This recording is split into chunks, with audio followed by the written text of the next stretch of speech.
hidup ini sebenarnya tak ada apa-apa pun. Saya dah nak hampir 60. Kalian sekitar 20-an. Kalaulah saya boleh berpatah balik,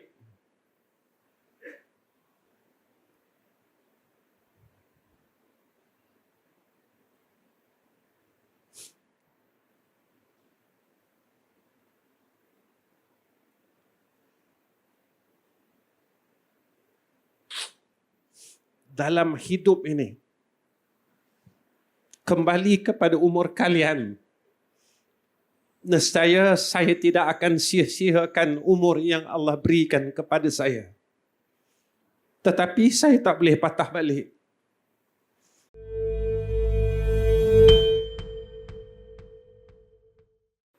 Tuan-tuan yang saya hormati sekalian anak-anak, sebenarnya daripada tadi saya sentiasa melihat di luar kemah ini, dalam hati saya dan mulut saya masih tidak berhenti. Ya Allah, boleh tak Engkau berhentikan dulu hujan ini? Saat saya melihat anak-anak saya yang berada di luar kemah, mereka berpayung dan saya lihat baju mereka dititiskan dengan titisan hujan, mereka sanggup berbasah. Saya lihat anak-anak lelaki saya, baju mereka basah. Dan saya lihat anak-anak perempuan saya, tudung mereka basah.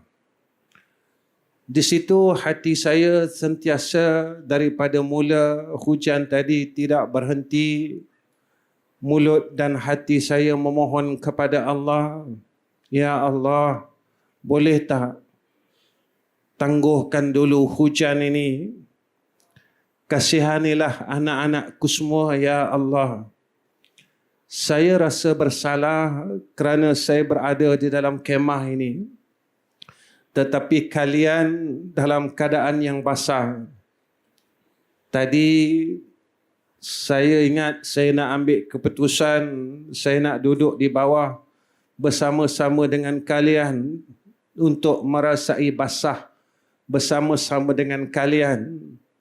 Tetapi saya berada dalam dilema kerana saya takut menyalahi adab saya dengan Habib Nail dan Ustaz Mukti.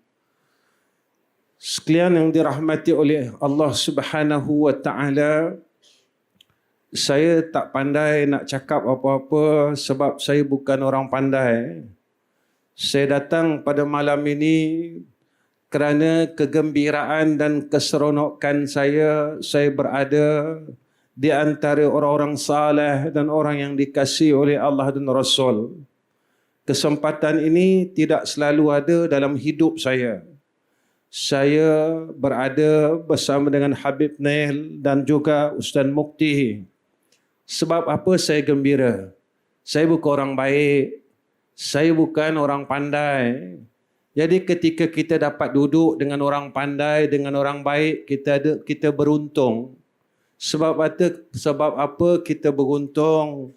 Kerana sekurang-kurangnya dengan kita melihat mereka, kita ada perasaan nak jadi orang baik. Kita ada perasaan nak ikut mereka jadi orang baik. Walaupun kita bukan orang baik. Cuma saya melihat di hadapan saya, kalian yang hadir kebanyakannya sebaya dengan anak saya. Kalian yang ada di hadapan saya lihat umur kalian sebaya dengan anak-anak saya. Apa yang saya ingin sampaikan pada malam ini, biarlah saya bercakap seperti orang tua kalian. Kalian jangan mendengar kata ini daripada seorang insan yang berjubah, ada ridaknya, ada sarbannya. Tapi kalian cubalah dengar kalam yang keluar ini daripada perkataan insan tua yang semakin lemah. Insan tua yang semakin tidak larat. insan tua yang mula dalam keuzuran, kalian dengarlah suara ini.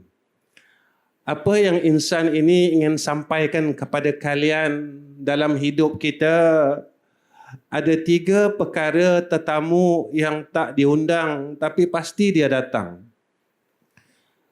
3 tetamu dalam hidup kita yang kita tak undang, kita tak jemput, dia pasti datang. Kita tolak pun dia pasti datang. Kita kena terima tetamu ini. Siapa tetamu ini? Pertama iaitu rezeki. Rezeki ini tetamu kita hari-hari dalam hidup kita. Jadi jangan pernah risau tentang rezeki, wahai anak-anakku sekalian. Kerana dia tetap datang dalam hidup ini. Cuma yang kita fikirkan, apakah rezeki aku berkat? Ataupun rezeki aku ini datang dengan istidraj. Kerana rezeki itu, bila dia datang, terjadi pada kita 2 benda. 1 dalam rahmat, kedua dalam istidraj. Kalau dalam rahmat kita dapat apa? Dengan rezeki yang Allah datang kepada kita, kita semakin jadi orang baik. Ilmu yang ada pada kalian, rezeki kalian. Tak kiralah apa pun bidang kalian. Biar semua bidang yang kita ada sekarang menjadi asbab kita jadi orang baik. Kalian dalam bidang usahawan, dalam bidang kedoktoran, dalam bidang apa sekalipun, tak apa. Tetapi bidang ini menjadi asbab kita dapat masuk syurga Allah. Kita dapat jadi orang baik. Kita dapat jadi orang yang Allah dan Nabi sayang. Jangan ingat tempat insan yang ada di hadapan kalian ini cuma tempat yang baik. Tak. Ada hadis yang Nabi sampaikan kepada orang-orang yang ada ilmu. Nabi kata apa? Nabi kata tempat itu akan masuk neraka dahulu daripada Yahudi dan Nasara. Kami juga takut kami akan masuk neraka dahulu daripada Yahudi dan Nasara. Beginilah, siapa pun kita, jadikan kita orang baik. Bila kita sebut nak jadi orang baik, benda ni susah sebab benda ni mahal. Benda mahal selalunya susah dapat. Kalau nak dapat benda mahal, nak dapat benda yang elok, jadi kena usaha. Selalu anak-anak muda jumpa saya, peluk saya, dia tanya dengan saya. Kebanyakan orang yang ada sekeliling saya suka panggil saya ayah. Ayah, kenapa saya tak boleh baik? Saya kata saya tak tahu. Tapi mintalah dengan Allah Rabbul Izzah. Kita kan ada Allah. Kita kan ada Allah Subhanahu wa Ta'ala yang tak pernah tinggalkan kita. Tetapi dalam hidup ini kita selalu lupa. Kita kata semua orang tinggalkan aku. Tak apa. Masa Nabi ditinggalkan oleh orang-orang Taif, Nabi tak pernah mengeluh pun. Nabi cakap dengan Allah, ya Allah, walaupun semua orang Taif benci aku, semua orang Taif tak suka aku, tak apa. Cuma satu yang aku minta, ya Allah, boleh tak engkau jangan benci aku? Boleh tak engkau jangan tinggalkan aku? Ini yang ada pada hati Rasulullah sallallahu alaihi wasallam. Walaupun semua orang tinggalkan kita, tak apa. Yang kita mahu dalam hidup kita, ya Allah, jangan tinggalkan kami. Kemudian, saat kita sentiasa berpegang bahawa kita ada Allah, apa yang kita dapat, hati kita tenang. Jangan risau. Kalian akan hidup di luar universiti. Kalian akan menemui banyak cabaran dalam kehidupan ini. Dan apa yang kalian kena pegang, kalian ada Allah dan kalian ada Rasul. Yang kedua, tetamu yang tak diundang, yang pasti datang jumpa kita. Siapa? Nama dia takdir. Hari ini saya ditakdir untuk bersama dengan Habib Nail yang Allah dan Rasul sayang. Ustaz Mukti, tuan kita, saya jadi seronok. Saya jadi gembira kerana saya bukan orang baik. Satu hari ada seorang Habib tanya saya. Dia kata, Ustaz, kenapa Ustaz tak mau jarang sekali di majlis-majlis yang adanya majlis-majlis salawat, majlis-majlis yang adanya para habaib, Ustaz selalu tak nak ada. Saya kata begini, saya ni orang miskin. Orang miskin, bila dia tengok ada kumpulan orang kaya-kaya, dia jadi malu. Sebab apa dia malu? Sebab dia miskin. Kenapa dia rasa miskin? Sebab orang miskin ini dia macam-macam rasa dalam diri dia. Aku tak layak. Aku tak mungkin boleh duduk dengan orang kaya. Tapi ingatlah bahawa impian itu satu hari mesti dikabulkan oleh Allah Rabbul Azza. Kita tak tahu apa takdir kita. Sebab itu, ingat benda ni. Nabi pernah doa 4 benda yang Nabi minta lindung. Kita tak tahu takdir kita. Tapi ingat pesan ini. Pertama, Nabi minta lindung min ilmin la yanfa'. Daripada ilmu yang tak manfaat. Ilmu yang tak manfaat macam mana? Kita tak boleh takutkan Allah. Kita tak boleh jadi orang baik. Kita gagal dalam hidup sebagai seorang mukmin dan seorang Muslim. Kalau kalian seorang anak, kalian gagal sebagai seorang anak. Kalau kalian sebagai seorang ayah, kalian gagal sebagai seorang ayah. Kalau kalian seorang guru, kalian gagal sebagai seorang guru. Maka ilmu yang ada pada kita, sebenarnya kita gagal. Kita bukan orang nak sebut kita orang pandai. Kita bukan orang nak sebut kita orang alim. Kita nak Allah puji kita. Sebab pujian Allah ini sampai akhirat. Beginilah. Jasad ni, dia ni bangkai. Kita akan mulia dengan roh yang Allah bagi pinjam dekat jasad ini. Tapi bila roh ni tak ada, jasad ni akan jadi bangkai semula. Orang akan buang ke dalam, tanam kita dalam liang lahat. Kena ingat begini.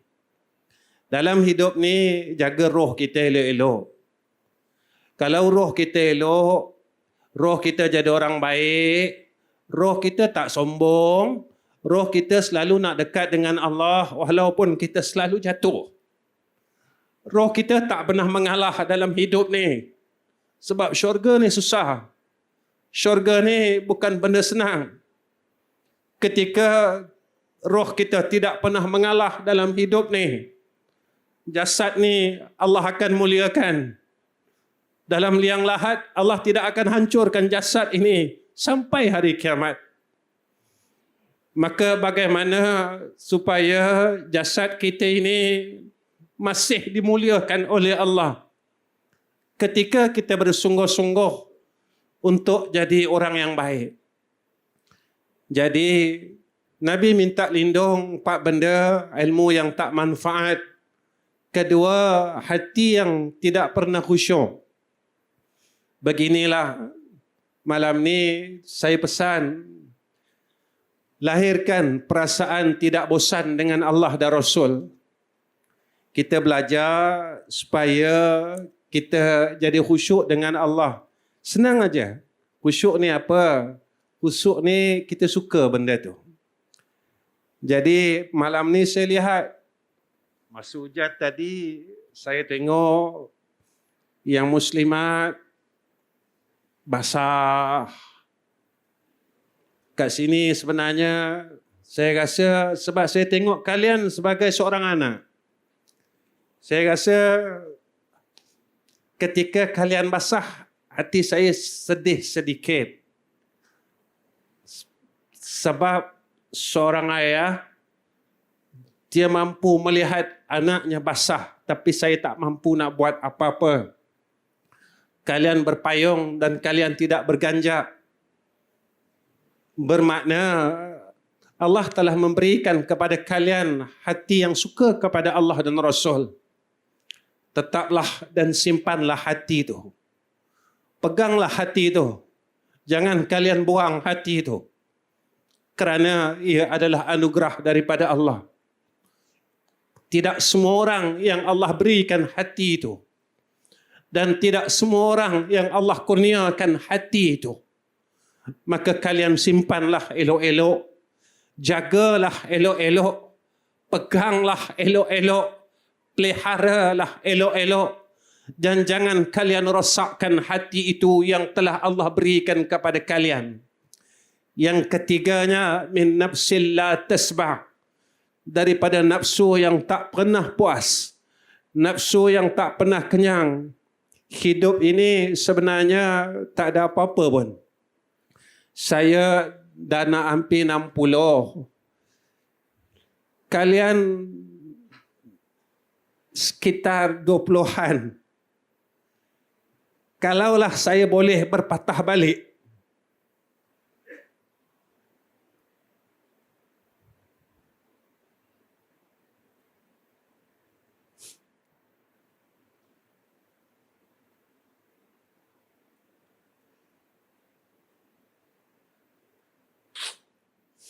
dalam hidup ini, kembali kepada umur kalian, nescaya saya tidak akan sia-siakan umur yang Allah berikan kepada saya. Tetapi saya tak boleh patah balik. Saya tak boleh ambil umur yang telah saya persia-siakan saat saya berada pada umur kalian. Sebab itu, insan ini ingin berpesan, nafsu kita tidak pernah mengajak kita untuk jadi orang baik. Saat kita nak buat baik, dia selalu halang kita. Saya sebagai seorang ayah pesan dengan kalian, kerana kalian akan menghadapi satu zaman yang sukar. Kalian yang akan menempuh zaman itu. Pada segi akalnya, insan ini terlebih dahulu akan menghadap ke hadrah Allah. Tetapi kalianlah yang akan menempuh zaman yang disebut oleh Rasulullah sallallahu alaihi wasallam. Jika kalian tidak kuat, jika kalian tidak mahu mengikut apa yang disampaikan oleh Allah dan Rasul, kalian akan rebah di bumi ini. Dengan tatkala kalian mengikuti nafsu yang tidak pernah kenyang, maka insan ini sekali lagi berpesan, bersungguh-sungguhlah agar kalian boleh berdiri di kaki kalian dalam keadaan kalian masih mempertahankan iman dan Islam. Seorang ayah, dia tidak pernah risau keadaan makan anaknya. Tetapi seorang ayah, dia sentiasa risau akan kesusahan anaknya. Sebab itu Sayyidina Rasul lebih kerisauannya daripada seorang ayah. Dia telah menangis dahulu daripada kita. Sayyidina Rasul, air matanya telah lama jatuh ke bumi ini kerana kita. Insan ini lambat. Insan ini terlewat untuk menangis kerana ummah. Kerana tiada siapa dalam dunia ini yang tidak pernah buat silap. Sebab itu, sekali lagi insan ini ingin berpesan, jangan kalian persia-siakan umur kalian. Kerana hari semalam kita tidak akan boleh kutip semula. Hari ini adalah anugerah. Dan jangan kalian berharap untuk hari esok. Kerana tetamu yang ketiga yang akan datang dan pasti datang, yaitu kematian. maka diundang atau tidak diundang, kematian pasti akan datang menemui kita. Apa yang saya ingin pesankan kepada kalian semua, zaman ini kalian jangan menunggu akan umur tua kalian untuk menunggu kematian. Zaman ini kematian diambil di kalangan umur yang muda.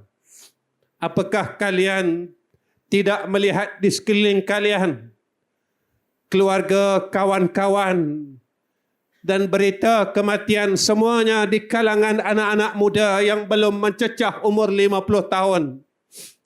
Asbab kemalangan, jantung, sakit dan sebagainya. Kita bukan berada di bumi Palestin. Jika kita gugur kerana mempertahankan Al-Aqsa, kita berada dalam kematian yang dicemburui. Tetapi jika kematian kita bukan kematian yang dicintai oleh Allah, maka berwaspadalah, berhati-hatilah, bermuhasabahlah, kerana perkara itu adalah anugerah daripada Allah. Allah tidak memberi kita ruang seperti sahabat dan saudara-saudara kita di Palestin. Mereka diuji dengan bom dan peluru. Kita baru diuji dengan peluru kata-kata, peluru kehinaan dan kebencian. Kita tidak mampu berdiri teguh pada kaki kita semua. Mana mungkin kita boleh berdiri tatkala kita dihujani oleh peluru-peluru kufar. Sebab itu, apabila kita berada di sini, maka gunakan peluang yang sebenar-benarnya agar kita dapat menjadi insan yang baik. Sekalian yang dirahmati Allah, saya rasa cukup setakat ini pesanan saya untuk semua.